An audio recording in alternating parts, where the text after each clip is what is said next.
It's time for breakfast at the Kleppinger house in Colorado Springs. Dad feeds 9-year-old Hunter through a tube.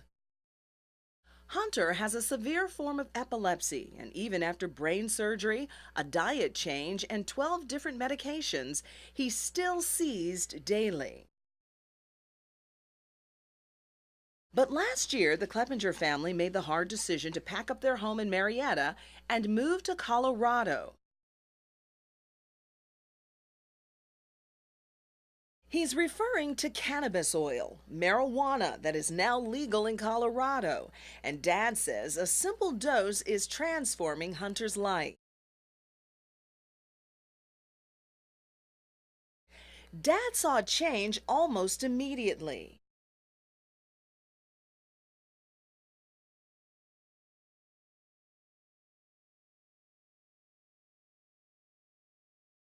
There's a tremendous amount of people out here that are in the same situation we were, where no conventional treatment worked for their child.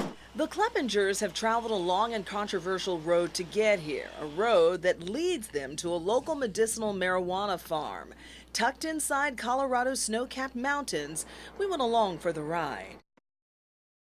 Inventory manager Matt Lindsay and his team meticulously grow and harvest marijuana.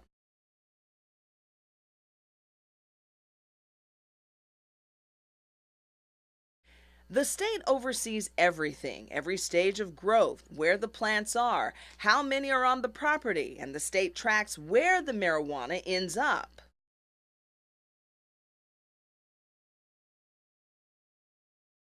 The marijuana plants slowly decompose and sweat off gas.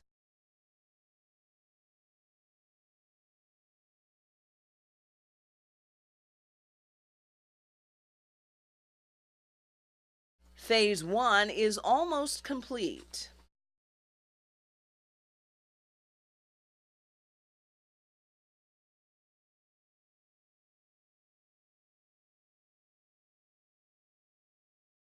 When ready, the bins are shipped to a lab in Denver, processed into oil, and then sent to a dispensary. That's where people like the Kleppingers go to buy the drug.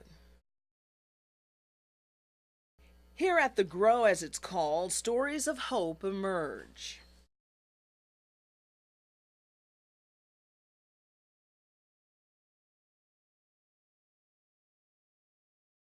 Kim Clark moved here from the Atlanta area with sons Caden and Jax. Brain surgery didn't stop the 100 or so spasms 11-year-old Caden experienced daily, but Mom is convinced the marijuana oil did.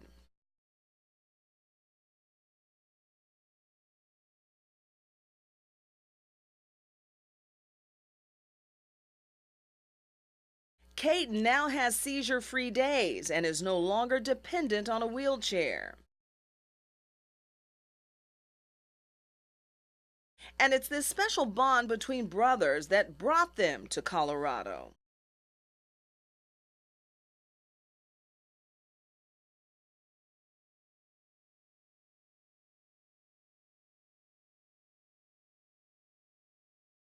The transition has not been easy. Kim still lives with the controversy and the critics.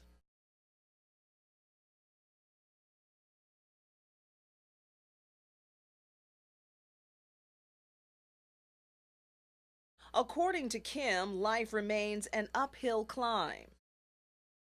But this fall harvest brings something a little more tangible for the Clark family and for the Kleppingers. They call it life. He's able to live now, and our family is able to live.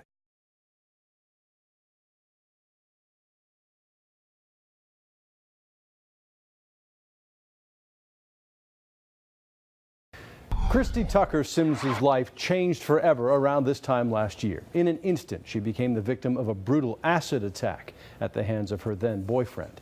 It disfigured her face and sent her into hiding.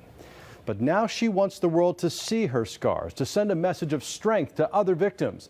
And she sat down with Fox 5's Lisa Rayam to tell her story, hoping it might change lives. But we warn you, what you're about to see is very graphic and painful for Christy to share. It has been 7 months since we last saw Christy Sims. Courageous Christy, still wrapped in cloth, hiding a scarred face and a scarred life. Learning to accept the fact that my life, I won't be able to go back to the life that I had before. Life behind the mask and the sunglasses began in April 2013. She says her then boyfriend, Andrew Fordham Jr., angry about a looming breakup, tossed sulfuric acid all over her body, all over a beaming face. Where's the lady burned at? It's on the studio. I slipped.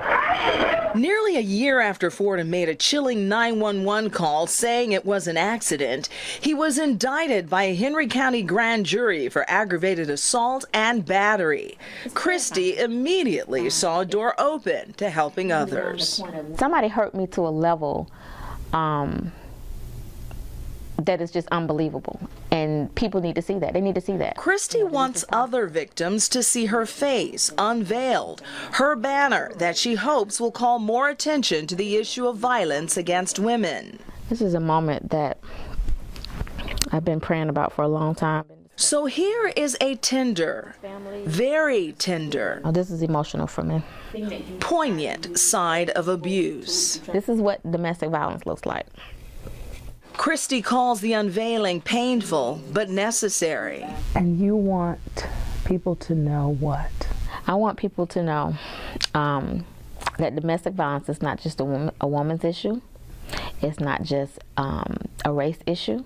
It has nothing to do with age, social and economic status. It has nothing to do with whether you went to college or not. I'm an educated woman. It has nothing to do with you having a weak mind. I'm a strong-minded woman. You know what I'm saying? What happened to me was the result of somebody else's dysfunction and insecurity. It had nothing to do with me. And with that revelation, Courageous Christy began the search for a new self. Good to see you. Nice to see you. We traveled with Christy to Baltimore, where one of the nation's top burn reconstruction surgeons is trying to help. How's your neck doing? You know, it's feeling stiff over here. Come morning, Dr. Robert Spence will begin reconstructive surgery. So tomorrow we're going to be removing her scarred cheeks and beginning the process of putting new skin up there by using full thickness skin grafts. In 2 surgeries over the course of 5 days, Dr. Spence removed all the scar tissue from her cheeks and eventually replaced it with new skin grown by the way of a stomach extender. He gingerly patched her new face together. All the while, Christy dreamed of a miracle that comes with no guarantees. It is a long process. Are we looking at a year, 2 years until she sees full results? How long a process are we talking about? Well, Christy knows that she can't expect to go back to looking normal again. That's a hard thing to understand, but that's the first thing I tell my patients who come for burn reconstruction is we can't give them back their original face. Dr. Spence says in order to remove scars, you have to leave scars, but he hopes his land Christy a little closer to peace. It's not going to be worse. That's how I look at everything. You know what, Christy? You don't know what you're going to look like from day one. It's got to get a little bit better than what it is right now. Like Dr. Spence, you're going to take it step by step, surgery by surgery. Surgery by surgery. Yeah. And at the end of a very long journey will no doubt be a face, fueled by faith, standing up for the victims who simply can't, the faceless. My face will be something that I can use to propel me to the next level. Wow, so strong. Fox 5's Lisa Rayam reporting tonight.